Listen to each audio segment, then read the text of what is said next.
Welcome back to my YouTube channel. मैं आपका अपना अनूप सर। आज से एक नई शुरुआत की ओर हम लोग बढ़ते हुए हम आज से 11th की ऑर्गेनिक केमिस्ट्री का स्टार्ट करेंगे। ऑर्गेनिक केमिस्ट्री में हम आपको जब भी शुरुआत करने जा रहे हैं तो हम आपको ये बताएंगे ऑर्गेनिक केमिस्ट्री में शुरुआत में हम क्या पढ़ें, चीज़ों की जानकारी कैसे लें। तो आज क्लास 11 की क्लासेस हमने स्टार्ट की है केमिस्ट्री की, और वो भी जो क्लास की शुरुआत की है वो ऑर्गेनिक की शुरुआत की है। ऑर्गेनिक आपसे बिल्कुल ना आता हो उसके बाद भी आपको ऑर्गेनिक समझ में आएगी। जो ऑर्गेनिक एक बहुत बड़ा विचार बन गया है तो उसे बहुत बड़ा हम विचार की स्थिति में उसे नहीं ले जाएंगे, उसे सिंपल तरीके से आपको समझाने का प्रयास करेंगे। तो देखिएगा ऑर्गेनिक केमिस्ट्री में जिसे हम कार्बनिक रसायन कहते हैं, हम कार्बनिक यौगिकों का अध्ययन करते हैं। ऑर्गेनिक केमिस्ट्री जिसे कार्बनिक रसायन कहते हैं, इसके अंतर्गत हम कार्बनिक यौगिकों का अध्ययन करते हैं। अब बोलेंगे कार्बनिक यौगिक, इंग्लिश में कहते हैं ऑर्गेनिक कंपाउंड। हम ऑर्गेनिक कंपाउंड का भी अध्ययन करते हैं। ऑर्गेनिक केमिस्ट्री के अंतर्गत कार्बनिक यौगिकों का अध्ययन करते हैं। कार्बनिक यौगिक क्या है? एक ऐसा यौगिक जिसका मेन कंपोनेंट, मुख्य अवयव तत्व मेन कंपोनेंट्स कार्बन होता है। ठीक है, वो कार्बनिक यौगिक होता है जिसमें कार्बन की क्वांटिटी ज्यादा होती है। यानी कि आपको सूत्र में देखने पे पता चलेगा, है ना, लेकिन तो भी हम कोशिश करेंगे कि आपको पता चले। तो याद रखिएगा कि ऑर्गेनिक केमिस्ट्री के अंतर्गत, मतलब कार्बनिक रसायन के अंतर्गत, हम कार्बनिक यौगिकों का अध्ययन करते हैं, ऑर्गेनिक कंपाउंड की स्टडी करते हैं। और कार्बनिक यौगिक है क्या? जिसका मुख्य अवयव तत्व क्या है? कार्बन है। हम इसमें कार्बन का अध्ययन करते हैं। ठीक है, कार्बन बहुत ज्यादा यौगिकों का निर्माण करता है। ठीक, आज लाखों करोड़ों कार्बनिक यौगिक ज्ञात है और प्रतिदिन, प्रतिवर्ष मैं कहूं तो प्रतिवर्ष लाखों कार्बनिक यौगिक ज्ञात किए जा रहे हैं। कार्बनिक यौगिक का आपके जीवन में बड़ा ही महत्व है। मैं कहूं कि मैंने ये कपड़े पहन रखे हैं तो याद रखिएगा इस कपड़े में भी कार्बन है, मतलब इसमें भी कार्बनिक यौगिक है। आप मेडिसिन लेते हैं, आप दवाइयां लेते हैं, कोई भी मेडिसिन, तो दवाइयों में भी क्या है? कार्बन है, मतलब इसमें भी कार्बनिक यौगिक है। आप बोलेंगे ये डस्टर प्लास्टिक की बनी वस्तु, इसमें भी कार्बन है, कार्बनिक यौगिक है। आज हर क्षेत्र में कार्बनिक यौगिक का यूज हो रहा है, हर चीज में कार्बन उपस्थित है। जलता है तो कार्बन के कारण ही कोई चीज। तो याद रखिएगा जिसके अंतर्गत हम कार्बनिक यौगिकों का अध्ययन करते हैं उसे हम कार्बनिक रसायन कहते हैं। ठीक है, सबसे पहले एक वैज्ञानिक आए जिस वैज्ञानिक का नाम था लेवाजिए। उन वैज्ञानिक ने कहा, उन्होंने अपने बातों में जिक्र किया। किस चीज का लेवाजिए ने जिक्र किया मैं आपको बताता हूं। लेवाजिए ने कहा कि जो भी वनस्पति पदार्थ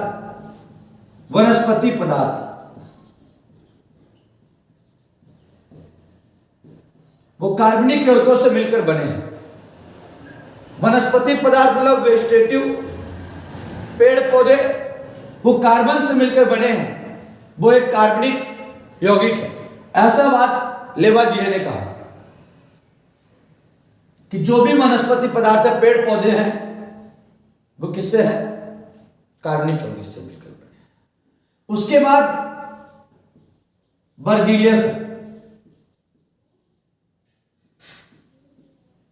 बर्जीलियस ने भी अपनी बात रखी और इन्होंने कहा कि हां, जो क्या है कार्बनिक पदार्थ है वो वनस्पति पदार्थों से मिलकर बने हैं। ठीक है, इन्होंने कहा वनस्पति पदार्थों से मिलकर बने हैं। ठीक है, कार्बनिक यौगिक। लेकिन उन्होंने एक नई बात जोड़ दी। ये बोले थे कि वनस्पति पदार्थ से मिलकर बने हैं, लेवाजिए ने। इन्होंने भी कहा हाँ कार्बनिक यौगिक वनस्पति पदार्थ से मिलकर बने हैं, लेकिन ठीक है, लेकिन क्या ये इन्हें प्रयोगशाला में नहीं बनाया जा सकता। इन्हें प्रयोगशाला में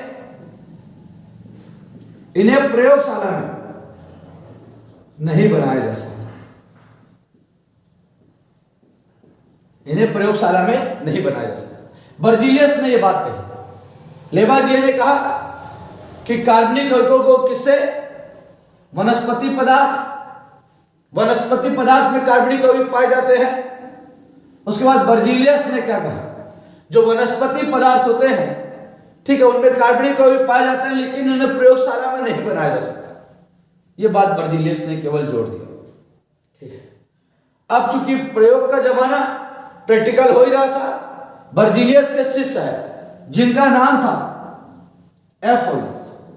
क्या नाम था उनका? एफ ओलर।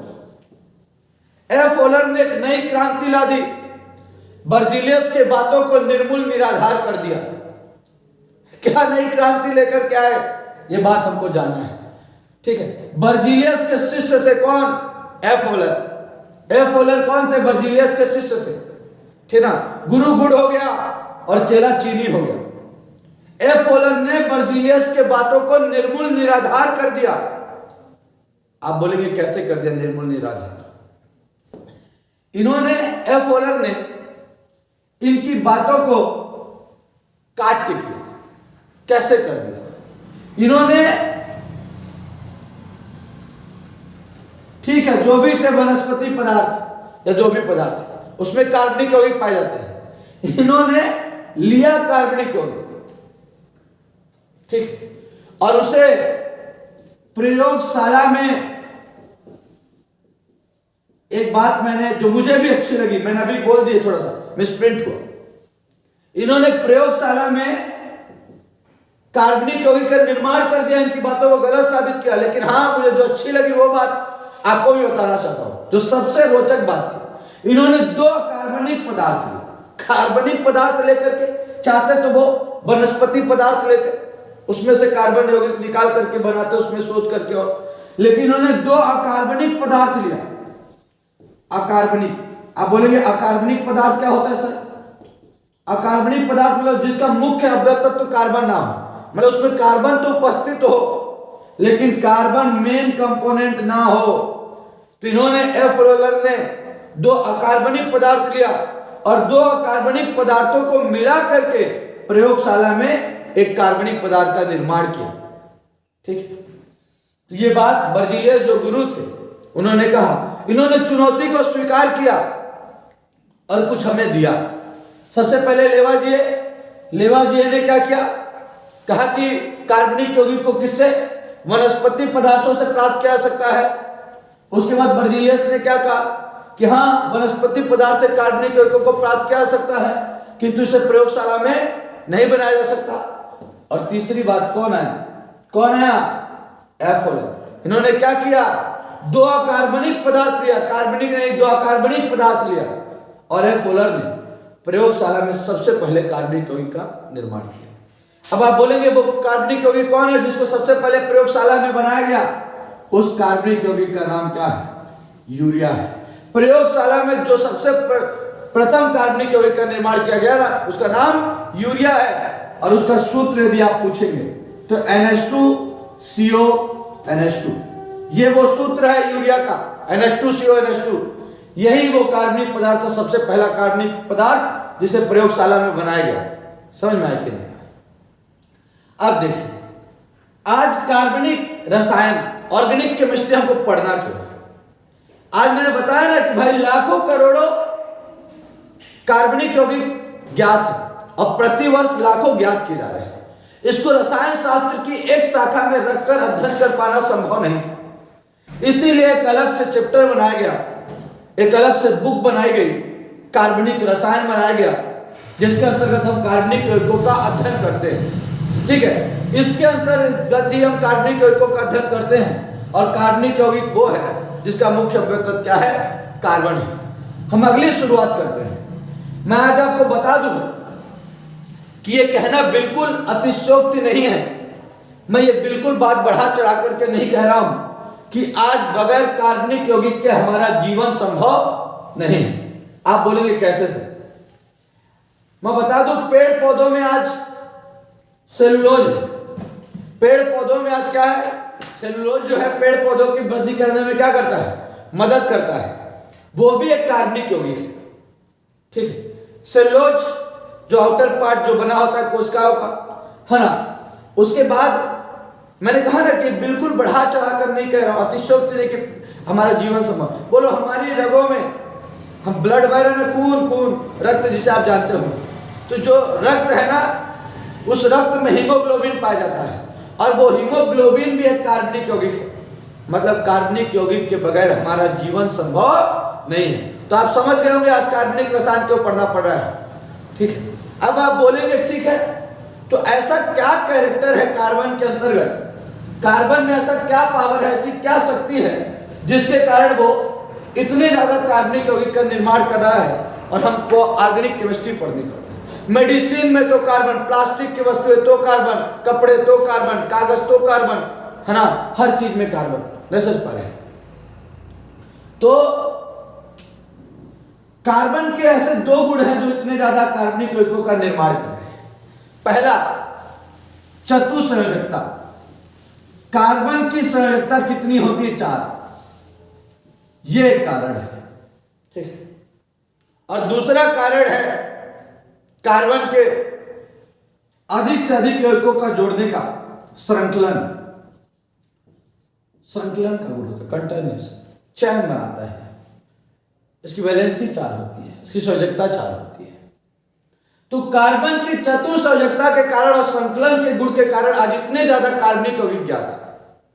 फुलरीन जैसे स्ट्रक्चर इसमें है, बकीबॉल, फुटबॉल जैसी संरचना, ठीक है। तो जो चतुसंयोजकता होता है, कार्बन की 4 संयोजकता होती है। वो 4 संयोजकता सिंगल सिंगल करके 4 हो सकती है, 1 2 3 4। कभी 4 से कम नहीं होगी, 3 नहीं होगी, और कभी 5 नहीं होगी। ये 4 सिंगल करके होती है, या तो डबल सिंगल करके 4 होती है, या तो ट्रिपल सिंगल करके 4 होती है। कभी भी कार्बन के 4 के चारों वैलेंसी एक साथ नहीं होती। कार्बन की 4 की चारों वैलेंसी एक साथ नहीं होती। याद रखिएगा कि सिंगल सिंगल करके 4 हो सकती है, डबल सिंगल करके 4 हो सकती है, और ट्रिपल करके 4 हो सकती है, लेकिन कभी भी एक साथ 4 की चारों संयोजकताएं नहीं आ सकती। अब आता है चतुसंयोजकता होता है, ठीक है। श्रृंखलन क्या होता है? श्रृंखलन मैं आपको बता दूं, श्रृंखलन का मतलब होता है जोड़ने की क्षमता, चैन बनाने की क्षमता होती है इसमें। ये 2 कारण हैं कि आज कार्बनिक यौगिक इतने ज्यादा कार्बन का निर्माण कर रहा है, ठीक। इतने ज्यादा कार्बन कार्बनिक यौगिक का निर्माण कर रहा है चतुसंयोजकता, और किसके कारण? श्रृंखलन के कारण। मैं आज आपको बता दूं कि जो कार्बन होते हैं, कार्बनिक यौगिक में हम हाइड्रोकार्बन पढ़ते हैं। हाइड्रोकार्बन मतलब जो कार्बन और हाइड्रोजन से मिलकर बने होते हैं। हाइड्रोकार्बन आप खूब सुनेंगे, हाइड्रोकार्बन का मतलब होता है जो कार्बन और हाइड्रोजन से मिलकर बने होते हैं। जो कार्बन और हाइड्रोजन से मिलकर बने होते हैं वही कहलाते हैं क्या? हाइड्रोकार्बन कहलाते हैं, ठीक है। हाइड्रोकार्बन कार्बन और हाइड्रोजन से मिलकर बने होते हैं। तो जो हाइड्रोकार्बन होता है वो कार्बन और हाइड्रोजन से मिलकर बना होता है। इसमें यह कहना चाहते हैं ये हाइड्रोकार्बन 2 प्रकार के होते हैं जो हम हाइड्रोकार्बन की स्टडी करते हैं। एक होता है अपना संतृप्त हाइड्रोकार्बन और एक होता है अपना असंतृप्त हाइड्रोकार्बन।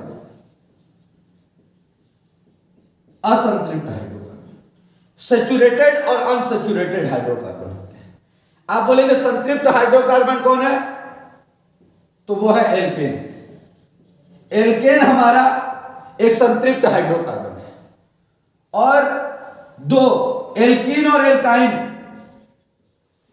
एल्कीन और एल्काइन ये हमारे क्या है, असंतृप्त हाइड्रोकार्बन है।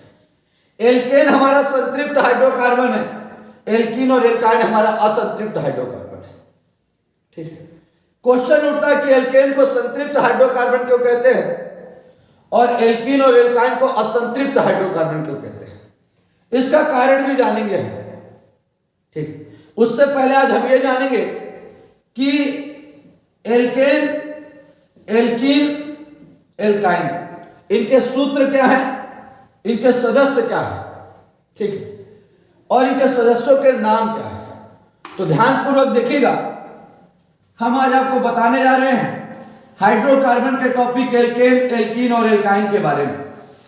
जो एल्केन होता है ये आप देख पा रहे हैं ALKAN, मैंने AN ही जोड़ दिया तो एल्केन हो गया।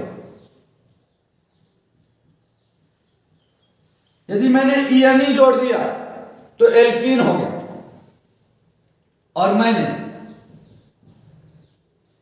YN ही जोड़ दिया तो एल्काइन हो गया।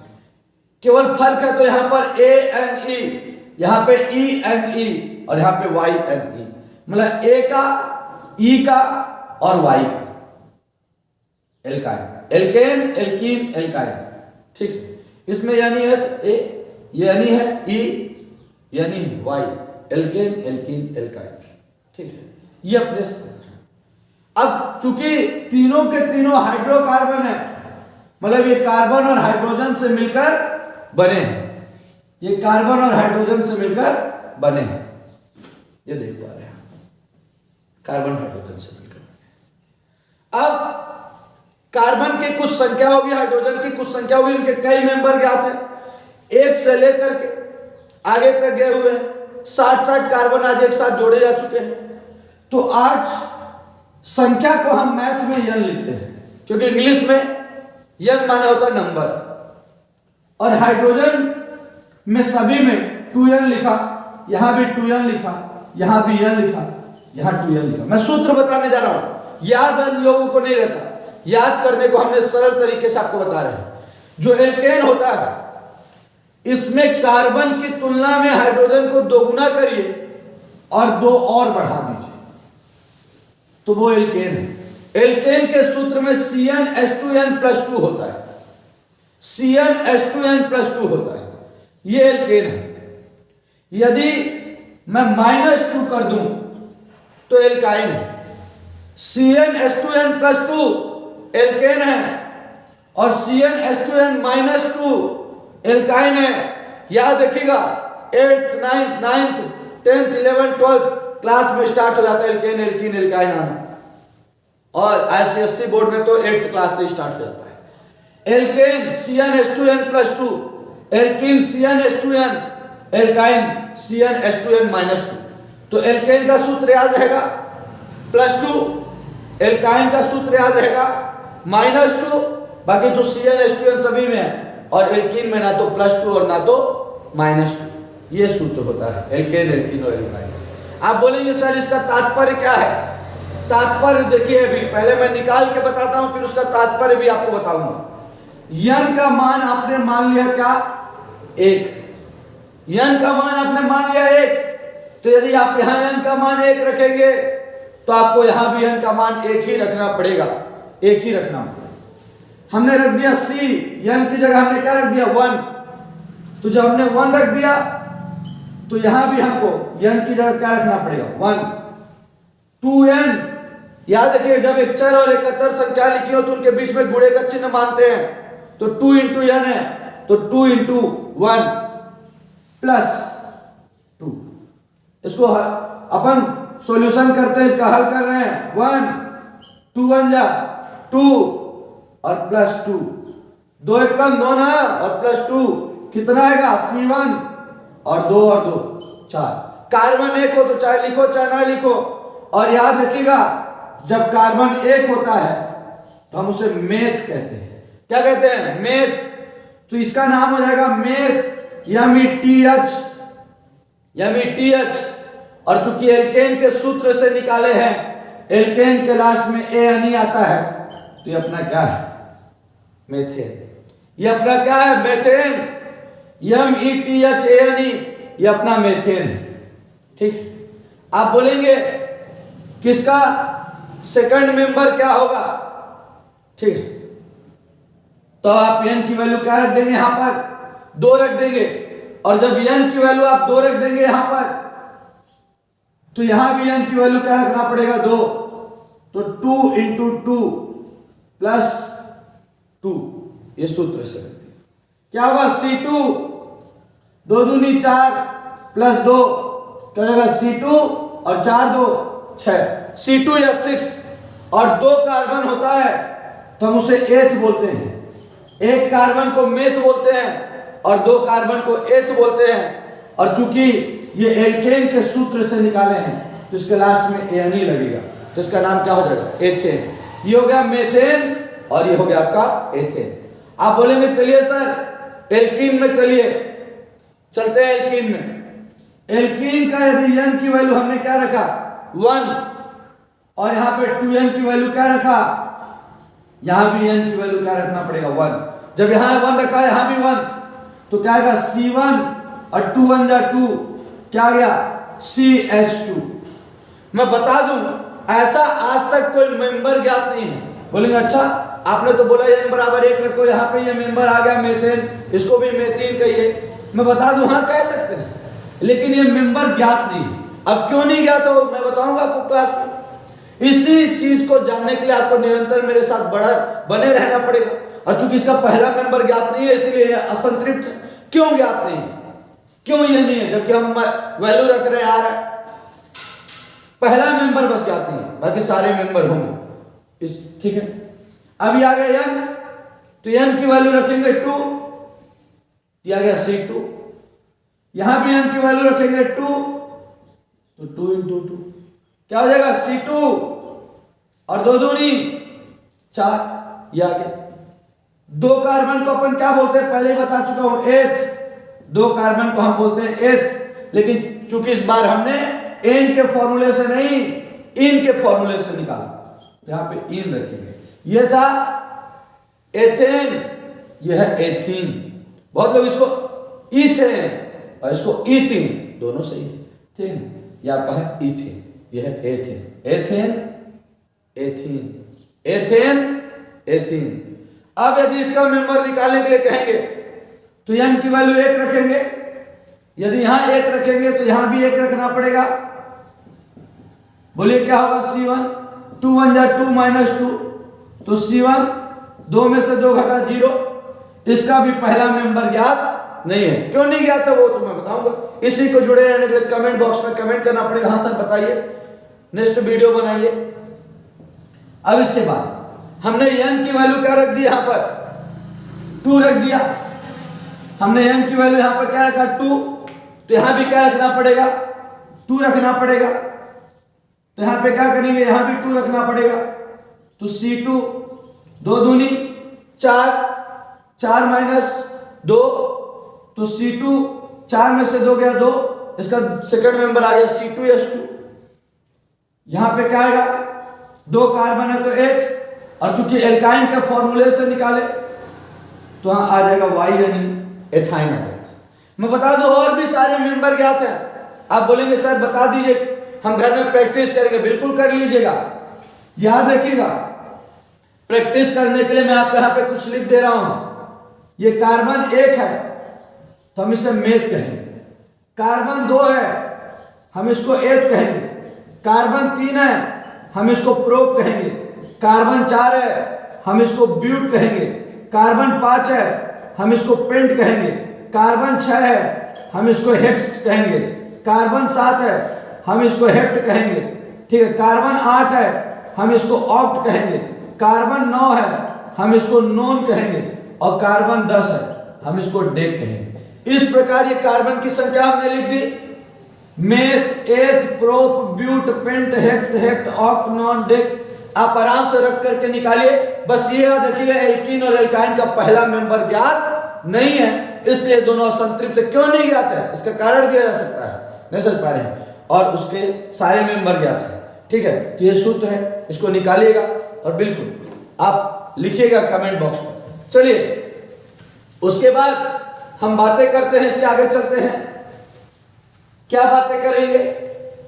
हम आपको बताते हैं कि क्या हाइड्रोकार्बन में ये जो हमने एल्केन, एल्कीन और एल्काइन पढ़ा, इसको क्या हम देख कर भी पहचान सकते हैं? क्या सर आप निकालेंगे मेंबर? आप पहले निकाल लीजिएगा वीडियो को पॉज करके, नहीं सर पहले, उसके बाद ही आगे देखिए, ठीक है। देखिएगा कि एल्केन, एल्कीन और एल्काइन पे हम बात कर रहे हैं, देख कर कैसे पहचाने। तो देखिए एल्केन का सूत्र आपको पता है, एल्केन का सूत्र आपको पता है CnH2n, मतलब यदि कार्बन का दोगुना हाइड्रोजन कर दें और उसमें 2 बढ़ा दें तो ये आपका एल्केन का सदस्य है। यदि आप क्या करें, कार्बन का दोगुना कर दें और कुछ ना करें तो वो आपका एल्कीन का सदस्य है। और कार्बन का यदि दोगुना करके 2 घटा दें तो जो मेंबर प्राप्त होगा वो आपका एल्काइन होगा। आप पूछेंगे सर बताइए C2H6 किसका मेंबर है, C2H2 किसका मेंबर है और C2H4 किसका मेंबर है? तो मैं आपको बताना चाहता हूं, ये एल्केन है, एल्कीन है, एल्काइन है। क्या है ये मत सोचिएगा कि मैंने इसको एल्केन कह दिया। ये बताना है हमको कि किसका मेंबर है, कौन एल्केन का है, कौन एल्कीन का है, कौन एल्काइन का है। तो ध्यान से देखिए, यहां पर जो n की वैल्यू रखी है वो 2 है। n मतलब संख्या, यदि n का दोगुना हो कहीं पर, यदि n का दोगुना हो कहीं पर तो वो एल्कीन है। तो बोलिए 2 का दोगुना कितना होता है? 4 ना, तो 2 का दोगुना 4 है, ये एल्कीन का सदस्य है। किसका सदस्य है? एल्कीन का। आप बोलेंगे सर ये किसका सदस्य है? मैं कहा था जब दोगुना करके, दोगुना करो, यानी कार्बन का दोगुना हाइड्रोजन हो और उसमें 2 और अधिक हो, दोगुने से 2 अधिक हो, तो आपका एल्केन है। आप बोलेंगे कैसे? 2 का दोगुना कितना होता है? 4, और 4 में 2 जोड़ दो, कितना आएगा? 6। तो ये किसका सदस्य है? एल्केन का सदस्य है। आप बोलेंगे ये किसका सदस्य है? C2H2। जब आप जो संख्या दिया हो उसका दोगुना करके 2 घटा दो तो जो आए वो किसका सदस्य है? एल्काइन का। तो एल्काइन का सदस्य है। आप बोलेंगे ठीक है सर ये किसका सदस्य है? बोलो C3H6 लिख दिया ना, C3H6। बोलो 3 का दोगुना 6 होता है। जब n का दोगुना हो H, मतलब कार्बन का दोगुना हो हाइड्रोजन, ठीक है, तो समझ जाओ वो एल्कीन का मेंबर है, एल्कीन है। यदि दोगुने से 2 अधिक हो, कार्बन है 3 लेकिन हाइड्रोजन है 8, दोगुने से 3 का दोगुना 6, उससे 2 अधिक, मतलब किसका मेंबर है? एल्केन का। और दोगुने से 2 कम हो, 3 का दोगुना है 6 लेकिन 6 से भी 2 कम, 6 में से 2 का क्या? 4, तो किसका सदस्य है? एल्काइन का। एल्केन माने सिंगल बॉन्ड, एल्कीन माने डबल बॉन्ड और एल्काइन माने ट्रिपल बॉन्ड। एल्केन जो होता है उसमें सिंगल बॉन्ड होता है, एल्कीन में डबल बॉन्ड होता है और एल्काइन में ट्रिपल बॉन्ड होता है। अब आप बोलेंगे ठीक है सर बताइए कैसे सिंगल बॉन्ड, कैसे डबल बॉन्ड, कैसे ट्रिपल बॉन्ड। मैं आपको बता दे रहा हूं, यदि आपने निकाल लिया है तो जब आपने निकाला होगा तो एल्केन का पहला मेंबर आया होगा। n का दोगुना करिए, 1 का दोगुना 2 और 2 में 2 जोड़ दीजिए, कितना आएगा? 4। पहला सदस्य CH4 आया होगा एल्केन का। आप बोलेंगे सर दूसरा सदस्य क्या आएगा इसका? तो मैं कहा n रखिए यदि 2, क्योंकि दूसरा सदस्य पूछ रहा हूं, तो 2 का दोगुना 2 दूनी 4 और उसमें 2 जोड़ दीजिए 6। बोलेंगे इसका तीसरा सदस्य क्या होगा? तो 3 का दोगुना 6 और 6 में 2 जोड़िए, क्या होगा? 8। आप जोड़ जोड़ कर निकाल सकते हैं इसे। C4 H10 C5 H12, ये मेंबर है किसके? एल्केन के। बोलेंगे इसका नाम क्या होगा? एक कार्बन है तो मेथ, एल्केन के फॉर्मूले से आया एन, मेथेन। 2 कार्बन है तो एथ, चूंकि एल्केन के सूत्र से आया एथेन।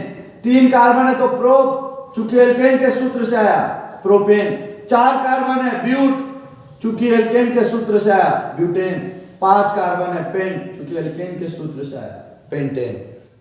बोलेंगे स्ट्रक्चर बनाइए। एल्केन में सिंगल बॉन्ड होता है। अब क्यों सिंगल बॉन्ड होता है, क्यों डबल बॉन्ड होता है, क्यों ट्रिपल बॉन्ड, आपकी मांग होगी तो शुरुआत के चैप्टर के केमिकल बॉन्डिंग के भी हम बनाएंगे, लेकिन अभी तो बता रहे हैं कि एल्केन का सिंगल बॉन्ड होता है और कार्बन की वैलेंसी होती है 4। हमने सिंगल सिंगल करके 4 बॉन्ड लगा दिए।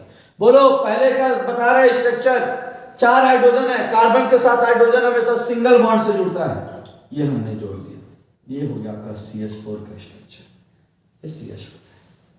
उसके बाद आप बोलेंगे सर C2H6 का स्ट्रक्चर बनाइए, तो 2 कार्बन रखिए और चूंकि एल्केन का मेंबर है तो कौन सा बॉन्ड होगा, सिंगल बॉन्ड, तो 1 2 3 1 4, ये कार्बन के 4 हो गए। और जो ये बीच में लगा ना, ये दोनों के लिए गिना जाता है, ये इस कार्बन के लिए भी गिना जाएगा, 1 2 3 और 1 4।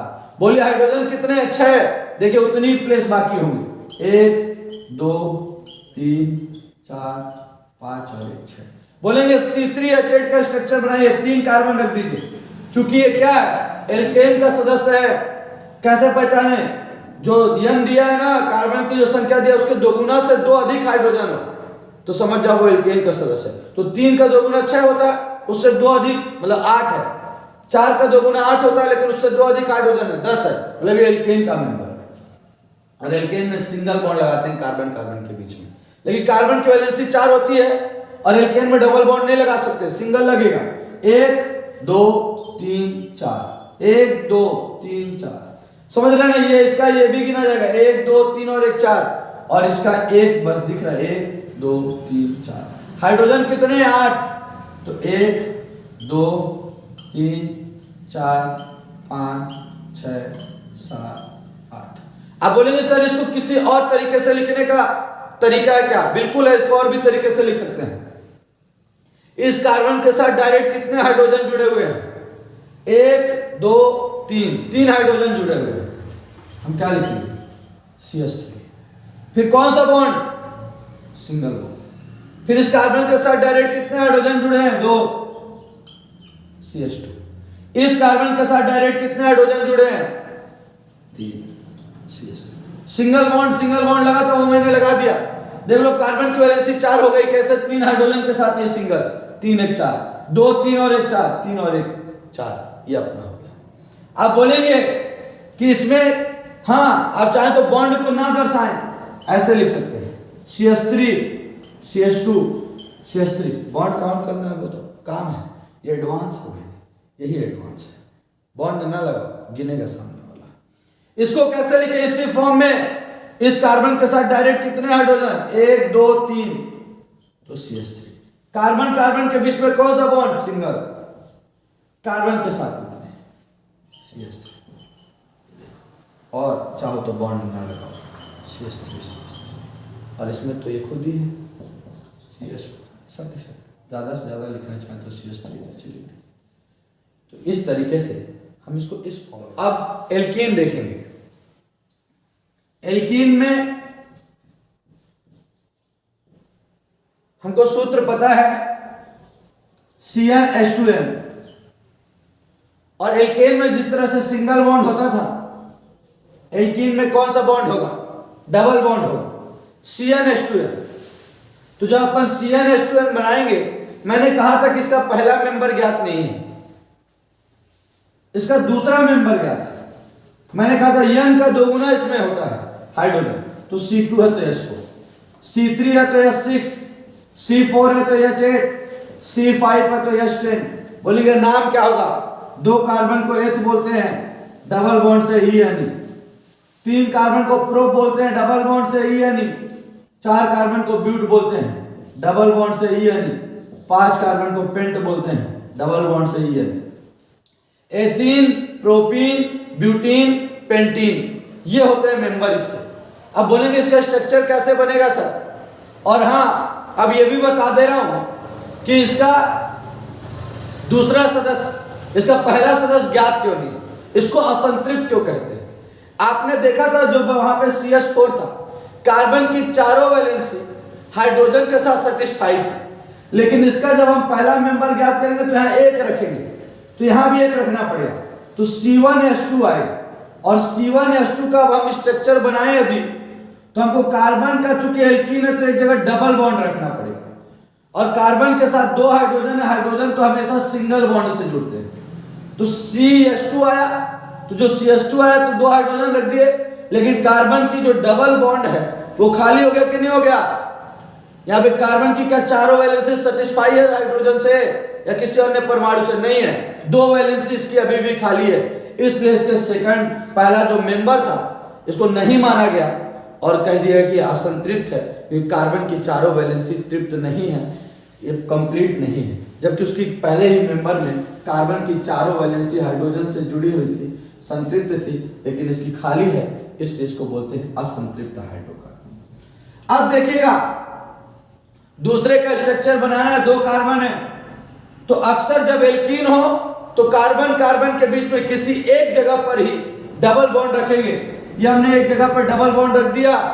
अब आप बोलेंगे सर हाइड्रोजन 4, तो 1 2 3 और 1 4। इस कार्बन के साथ 1 2 3 और 1 4, ये हमने रख दिया। ये स्ट्रक्चर है 3 का। आप बोलेंगे प्रोपीन का बनाइए, तो प्रोपीन में कितने कार्बन? 3 कार्बन। बोलिए 3 कार्बन में किसी एक कार्बन के बीच में, इन 3 कार्बन में किसी एक कार्बन के बीच में डबल बॉन्ड रखेंगे, चाहे इस साइड रखिए चाहे इस साइड, जिस साइड आपका मन हो उस साइड रखिए। अच्छा इस साइड कह रहे हैं आप, इस साइड रख देते हैं, ये रख दिया 1 2, ठीक है। उसके बाद 3 4, ये डबल बॉन्ड इसके लिए भी गिना जाएगा, 1 2 3 और 1 4। ये कार्बन के साथ सिंगल बॉन्ड, 1 2 1 3 और 1 4। हाइड्रोजन कितने हैं? 6 ना, तो 1 2 3 4 5 6। इसी तरह से हम आगे के मेंबर को भी बना सकते हैं। आप बोलेंगे इसका स्ट्रक्चर वैसा बनाइए, तो देखिएगा इस कार्बन के साथ डायरेक्ट कितने हाइड्रोजन? 2, तो CH2। फिर कौन सा बॉन्ड? डबल बॉन्ड, ये डबल बॉन्ड। फिर इस कार्बन के साथ डायरेक्ट कितने हाइड्रोजन? 2, तो CH2 डबल बॉन्ड CH2। आप बोलेंगे इसका स्ट्रक्चर बनाइए, कार्बन के साथ डायरेक्ट कितने हाइड्रोजन? 3, CH3 सिंगल बॉन्ड, ये सिंगल। कार्बन के साथ डायरेक्ट कितने हाइड्रोजन? 1, तो CH। फिर डबल बॉन्ड, डबल बॉन्ड। फिर कार्बन के साथ डायरेक्ट कितने हाइड्रोजन? 2, CH2 आ ही रहा है। ये अपना होता है क्या? एल्कीन। ठीक है, अगले का आप कर लेंगे खुद से। उसके बाद बात आती है किसकी? एल्काइन की। एल्कीन के बाद एल्काइन की। तो याद रखिएगा एल्काइन में ट्रिपल बॉन्ड होता है। एल्काइन में कौन सा बॉन्ड होता है? Triple bond. ठीक है, एल्काइन में अपना ट्रिपल बॉन्ड होता है। इसका सूत्र CnH2n-2, मतलब कार्बन की संख्या से हाइड्रोजन को दोगुना करके 2 घटा दो। जैसे कार्बन का यदि इसका भी पहला मेंबर ज्ञात नहीं है, दूसरे मेंबर से C2 यदि n रख दिया 2, हाइड्रोजन का दोगुना मतलब कार्बन का दोगुना हाइड्रोजन, तो 2 दूनी 4, और उसमें 2 कम 2 माइनस करना है, तो 4 में से 2 गया C2H2। हमने कह दिया 3, तो दोगुना करें 3 दूनी 6 और 2 घटा दीजिए तो 4। इस तरह मेंबर निकालते हैं। इसका नाम क्या होगा? ये मत सोचिए कि आगे नहीं निकाला, आप निकालते रहिए, निकल जाएंगे। एथाइन 2 कार्बन है, 3 कार्बन प्रोप, और चूंकि एल्काइन के सूत्र से निकला है आयन लग जाएगा, प्रोपाइन। बोलेंगे इसका बनाइए, कार्बन कार्बन के बीच में कौन सा बॉन्ड होगा? Triple bond. कार्बन की वैलेंसी होती है 4, तो 3 कंप्लीट है, 3 और 1 4। यहाँ पे भी 3 कंप्लीट है, 1 4। बोलो हाइड्रोजन कितने जोड़ने हैं? जो 2 ना, तो 1 इस साइड जोड़ दिया, 1 इस साइड। बोलेंगे इसको उस रूप में लिख सकते हैं, कार्बन के साथ डायरेक्ट हाइड्रोजन 1, फिर ट्रिपल बॉन्ड, फिर कार्बन के साथ डायरेक्ट हाइड्रोजन, इस तरह लिख सकते हैं। उसके बाद बोलेंगे प्रोपाइन। बोले क्या होगा? 3 कार्बन रख दीजिए, किसी एक कार्बन के बीच में, कार्बन कार्बन के बीच में ट्रिपल बॉन्ड 3 और 1 4। यहां पे 3 और 1 4, और यहां पर 1 2 3 और 1 4। ठीक है, ये 4 हो गए अपने पास। कार्बन के साथ क्या जोड़ना है अपने को? हाइड्रोजन 4 ना, तो 1 2 3 और 1 4। स्ट्रक्चर बनाना है, कार्बन के साथ डायरेक्ट कितने हाइड्रोजन? 3, सिंगल बॉन्ड, फिर कार्बन, ट्रिपल बॉन्ड, फिर कार्बन के साथ कितने हाइड्रोजन? 1। तो तो ये है अपना एल्काइन, नेशन पर है। तो इस तरह से हम सदस्यों को ज्ञात करेंगे, एल्केन, एल्कीन, एल्काइन। आप और भी सदस्यों को ज्ञात करिए, उनका नाम लिखिए, ऐसे स्ट्रक्चर बनाइए। और कार्बन के क्या प्रकार हैं, अल्फा, बीटा, गामा कार्बन क्या है, एलाइल कार्बन क्या है, विनाइल कार्बन क्या है, बेंजाइल कार्बन क्या है, एसाइलिक कार्बन क्या है, ठीक ना। फंक्शन ग्रुप जुड़ने के बाद कार्बन का क्या होता है, इन सारी चीजों के बारे में चर्चा हम कल करेंगे। बहुत बहुत धन्यवाद।